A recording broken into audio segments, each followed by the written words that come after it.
Thank you, Mpo. Some serious technology getting involved there. But right now, if you are into gardening, but you just don't have the necessary space to roll out a lawn, you might want to consider getting yourself one of these in front of me, a bonsai tree, because not only do they require little space, but they do require those green fingers as well. And with us, we have Terry Erasmus this morning. He's from the Cape Bonsai Kai, as he said this morning, to just talk to us about these beautiful trees. Terry, nice to have you back, man. It's good to be here.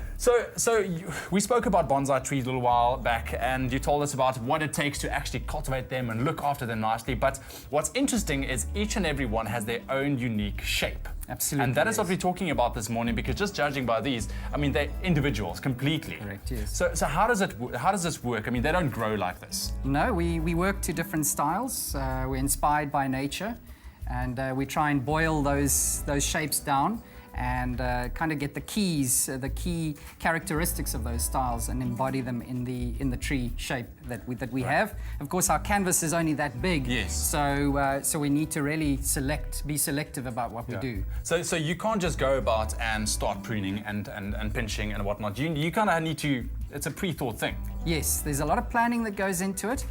Some trees you might even maybe put on the side and keep going for a couple of years, 3-4 years before you even do anything to it. Yeah. I like to refer to Michelangelo of the statue David that he carved. He said about that statue that he took the block of marble and he chipped away to reveal what was inside it, David. Yeah. And so I like to look at a really inspired bonsai tree is one that you actually just remove the superfluous vegetative growth and leaves the bonsai. Yeah. Now I know that the bonsais, it's look to nature for inspiration as well, but it is an art form. So what are some of the styles? Let's talk Japanese styles out there. What are some of the styles you can expect to see when it comes to these trees? Well, I'm starting on the right-hand side. Yes. Yeah, this is a cascade style, known as a cascade style, and the reference or the inspiration for that in nature would be trees growing off of a cliff. Yes. If you ever go hiking, you would sometimes see those branches just coming down. Correct, yes. And as you said, the styles are based in Japan, and Japan is a very volcanic island, lots of mountains, and so you see lots of pine trees growing off these precipices.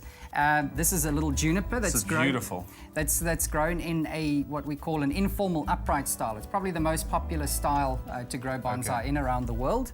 And over here we have a great little style called the root over rock, and it's especially suited to a tree that we have here in South Africa called the fig. Well, it's all over the world, but this is a specific and you can variety. See, is this the little fruits on here, or what is the little? Yes, the little figs over there, like yes, there. Okay, yes, very cool. Yes. But they won't become. Will they actually become actual figs, or? No, this one has a little miniature fig. Yeah, I see. Ones that you can eat, or not? No, at least not. I've never tried. No. All right, and here we have a very, very interesting one.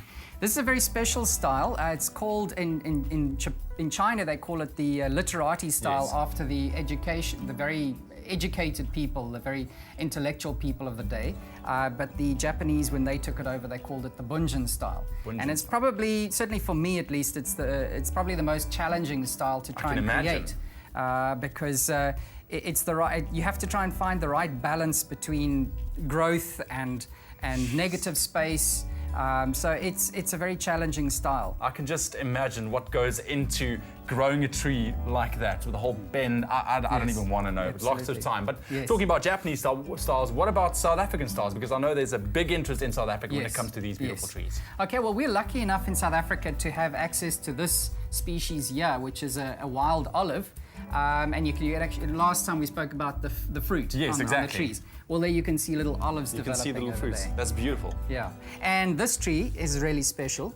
And if your viewers can use their imagination and look into this tree, you might be able to see the little monkeys swinging from the tree branches, picking up the figs.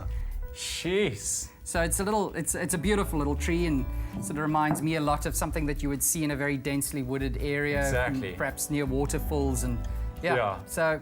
And I think a tree iconic to Africa, South Africa, the Baobab tree as well. Absolutely. Baobab is a very popular style, more in the northern part of South Africa, because the type of tree that's used for that, the Baobab, doesn't grow too well in the Western Cape, too much rain. Exactly, no, it's more further up here. But of course the iconic style is the acacia. And I don't know how well you know your art, but there's a very famous painter by the name of Pierre Neef, and he often featured the acacias. in his paintings. And so there's a style that's been named after him, the PNF style. Yes. And that's it's unique to South Africa. Awesome. Terry, thank you so much for coming to chat to us. Just a last word of advice to those who want to get into growing bonsai trees and trimming and pruning themselves. What would you say to them? How would they go about it? I would suggest they find a club that's close to them. There's clubs all across South Africa. Lots of people that have been doing bonsai for many years, and that would be the best start. Get some advice from local growers. Awesome. Terry, thank you so much, man. These are great. I need to consider getting myself one of these. But of course, we'll put all those info on our website, expressoshow.com. Get into growing one of these babies. Absolutely beautiful. But right now, we have a dance performance of note. The South African Hip Hop Championships happening this weekend, and we have one of the crews dancing for us live right now.